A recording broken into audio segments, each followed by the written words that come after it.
Hello everyone, আসসালামু আলাইকুম। আজকে আমি ফ্রাইড রাইস রান্না করব আমার ইউনিক স্টাইলে। তো আজকের ফ্রাইড রাইসটা কিন্তু অনেক ইয়াম্মি হবে। চলুন আগে কাটাকুটিটা করি। তো আজকে ফ্রাইড রাইসে সবজি দিব ক্যাপসিকাম, গাজর, টমেটো, কাঁচামরিচ আছে 2-3 ধরনের, তারপর ধনিয়া পাতা আছে, আবার আছে হচ্ছে কি এখানে পেঁয়াজ পাতা, আর এখানে আছে মুরগির মাংস আর চিংড়ি মাছ। এগুলো দিয়ে আজকে ফ্রাইড রাইসটা হবে।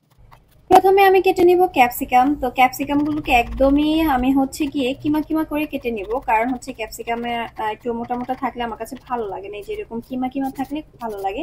তো আমার ক্যাপসিকাম কাটা শেষ। এখন হচ্ছে গাজরগুলোকে পাতলা পাতলা করে ভাজি করে কেটে নেব। অনেকে কিউব কিউব করে দিতে পছন্দ করে, তবে হ্যাঁ আমার পাতলা ভাজি ভাজি গাজর কুচিটা ভালো লাগে। তারপরে হচ্ছে লাল 2টা বড় মরিচ কেটে নিব। এই মরিচগুলো কিন্তু একদমই ঝাল নাই। এরপরে সবুজ মরিচ ও 2টা কেটে নেব, বড় মরিচ। এগুলো একদম ঝাল না থাকার কারণে জাস্ট কালার এবং হচ্ছে সবজির গুণগত মানের জন্য আমি এগুলো দিচ্ছি। তারপরে হচ্ছে টমেটো কেটে নেব, 2টা টমেটো আমি দেবো এখানে কিউব, একদম কিমা কিমা করে দিয়ে দিব। এটা পরে দিব, আমি আপনাদেরকে রান্নায় দেখতে পারবেন। তো এই সবজিগুলো যদি সবগুলো একসাথে দেন তাহলে সত্যি কথা বলছি আপনার ফ্রাইড রাইস খেয়ে সবাই বলবে জাস্ট ওয়াও। এরপরে কেটে নিচ্ছি পেঁয়াজ পাতা। পেঁয়াজ পাতাটা কিন্তু ফ্রাইড রাইসে দিলে একটা অন্যরকম স্বাদ চলে আসে। আর আজকে আমার কাছে ছিল না কোনো মুরগির ডিম, মানে হাঁসের ডিমও নাই, মুরগির ডিমও নাই, কোনো ডিমই নাই আমার বাসায়। দোকানে গিয়েছিলাম, আমাদের দোকানে ডিম আসতে আসতে প্রায় 2টা বেজে যাবে, যার কারণে হচ্ছে আমি বাসায় কোয়েল পাখির ডিম থাকার কারণে সেগুলো ফাটায় নিছি। কয়টা যে ফাটাইছে আমি নিজেও বলতে পারবো না।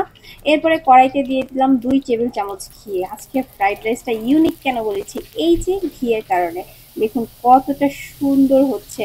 একদম ঘি দেওয়ার পরে আবার বাটারও দিয়ে দিয়েছি 2 কিউব। তারপরে এখন হচ্ছে আমি পেঁয়াজের পাতার আগে যে পেঁয়াজটা থাকে ছোট্ট, সেই পেঁয়াজটা দিয়ে আর কাঁচামরিচটা দিয়ে ভালো করে ঘিয়ের তেলের মধ্যে ভেজে নিলাম।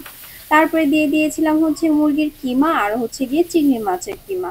মানে চিংড়ি মাছ কুচি কুচি করে কেটেছিলাম, মুরগিও কুচি কুচি করে কেটেছিলাম, সেটা দিয়ে লবণ দিয়ে তারপরে গোলমরিচ দিয়ে এখন ভালো করে এগুলোকে একটু ভাজা ভাজা করবো। ভাজা ভাজা হয়ে গেলে টমেটো আর যে কেটে রাখার সবজিগুলো সব একসাথে দিয়ে দিব। দিয়ে এখন হচ্ছে গিয়ে মেন মানে একদম কমপ্লিট হওয়ার পালা, মানে হচ্ছে এটাকে ভালো করে কষাবো, সেদ্ধ করব। তারপরে হচ্ছে গিয়ে আমি এটাতে রাইসটা অ্যাড করব। তো আরেকটা কড়াইতে আমি হচ্ছে ডিম ভেজে নিচ্ছিলাম, কারণ এটাতে যদি এখন আমি ডিমটা দেই সুন্দর হবে না। তো আদার্স আরেকটা কড়াইতে আমি হচ্ছে গিয়ে ডিমটা ভেজে নিচ্ছি। তো এই তো আমার ডিম ভাজা শেষ, আমি সেটাকেও সবজির সাথে সুন্দর করে মিক্স করে দিচ্ছিলাম।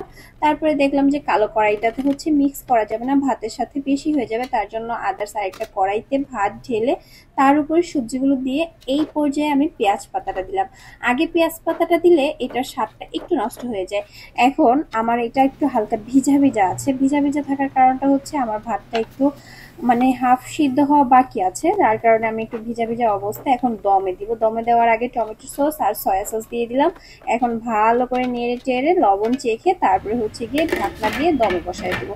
আমি কাইন্ড অফ বিরিয়ানির মতো দমে বসাইছি 10 মিনিটের মতো। খুব সুন্দরভাবে দম দেওয়ার পরে আমার ফ্রাইড রাইস মাশাআল্লাহ রেডি। এখন উপর থেকে আমি ধনিয়া পাতা ছিটিয়ে দেবো। বিশ্বাস করবেন না, এই ফ্রাইড রাইসটা জাস্ট অসাধারণ হয়েছিল।